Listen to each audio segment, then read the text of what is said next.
Alright, ladies, a man doesn't fall in love first, okay? That's not how it works for us. There's something else that he needs to feel before love becomes even possible. And if that thing is missing, he can like you, enjoy your company, and still never really see a future with you, no matter how beautiful you are, and no matter how much feminine energy you try to express. The problem is that nobody ever told you what that thing is, so you keep giving more and more, looking for answers, and wondering why it's not working. My name is Ismael Gomez, and in this video, I'm going to tell you exactly what men crave before they ever fall in love. And once you see this, you'll understand exactly why some women get chosen effortlessly while other ones keep giving everything and getting nothing back. Okay, so let's begin.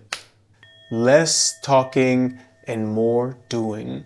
Okay, so the first thing that men crave before love is shared experiences, okay? And let me explain. When you like a man, what is the first thing that you want to do? You want to talk. You want to have deep conversations in person, texting, voice notes. You want to create emotional depth through words because that's how you mostly process connection. And there's nothing wrong with that, okay? But understand that men tend to bond differently. Not completely different, but enough that it matters. Listen, you can sit across from each other at dinner, have a great conversation, and walk away feeling deeply connected to him. But he might not feel it at the same level because words alone don't create the same depth of attachment in most men as they do in women. Research actually shows that men tend to bond side by side through doing things together, while women bond more face to face through talking. And it's not that we men can't connect through conversation. It's just that conversation alone usually is not enough. But the same man that you had dinner with, who walked away maybe not that deeply connected to you, he can spend one random afternoon driving around with you, with no map, no GPS, getting lost, or maybe you're cooking food and he burns the food and now you're laughing about it.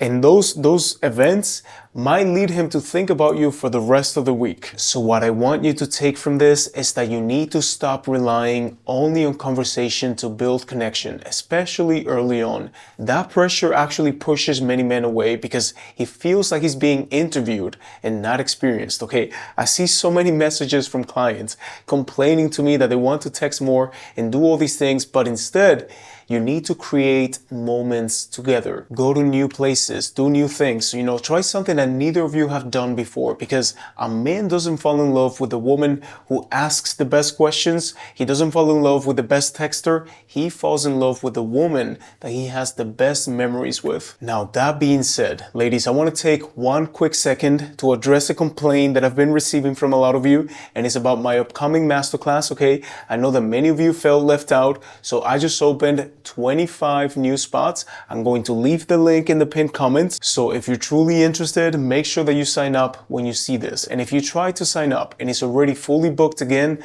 don't worry, I'm going to do another masterclass in a couple of months. Be a category of one, not one of a category. Men interact with women every single day, at work, on their phone, on the street. So the question that you need to ask is, what do you represent in his mind that no other woman does? Because if your dynamic with him looks the same as what he can get anywhere else, then you're not a choice. You're just a convenience. And convenience doesn't turn into commitment. Commitment happens when you become a category of one. When something about being with you doesn't exist anywhere else in his life, okay? And this doesn't mean that you have to be extremely gifted or perform for him. It means that the experiences that you share together need to feel irreplaceable. And let me give you a personal example, okay? So my fiance and I, we discovered this new restaurant together here in Miami, and neither of us had been there before. So we walked in not knowing what to expect, and the food was just delicious. And they have live music and the view, everything was perfect. So now we go there twice a month, and that has become our place. Nobody else shares that memory with me, okay? So now in my mind, whenever I think about that place, I think of her. It's a small thing, but it always creates something that no other woman can replicate. And another quick example that I want to give you is this recent client that I was talking to. She's in her 40s and she's dating a younger man. And this is the first time that this man is dating somebody older than him, okay? So what she told me is that he works with a lot of younger women. So what she did is that she told him, something along the lines of, I know that you work with a lot of younger women and I know my worth, so I'm not going to be competing for your attention. attention. And you see, when you say that, you think that you're proving your worth, but what you're really doing is entering comparison mode. Now you're comparing in his mind yourself to all these younger women. So what I told her is that whenever something like this happens, okay, when a man says, oh, I've never dated anybody older than me before you, then your response should be, I'm glad to be your first. And you say it in a playful way, and because what you're doing is that you're not competing, you're not comparing, you're telling him that there's no category for you. You are the category. So always ask yourself what exists between you and this man that he can't get anywhere else, okay? What memory, what experience, what feeling is yours alone? He falls when you're not looking.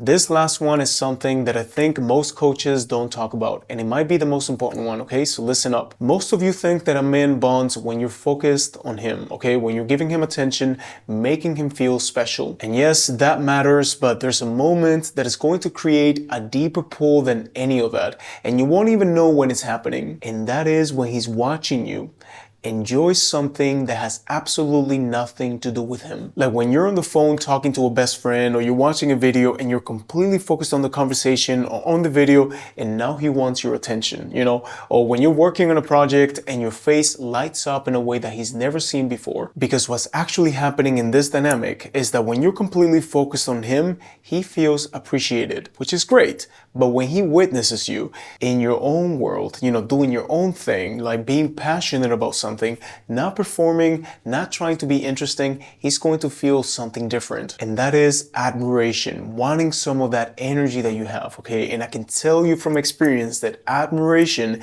is what comes before love in a man's mind. And this is why this matters practically, okay? Because I always see this in coaching, and that is when a woman meets a man that she likes, and slowly her entire life starts orbiting around him. And you think that you're investing in the relationship, but from his side, all he's seeing is that the woman that he was originally attracted to is slowly disappearing, okay? The version of her that had so much going on is what actually caught his attention. And this was one of the biggest lessons for me in my 20s, is that when people get attracted to you, then they're going to ask you to change.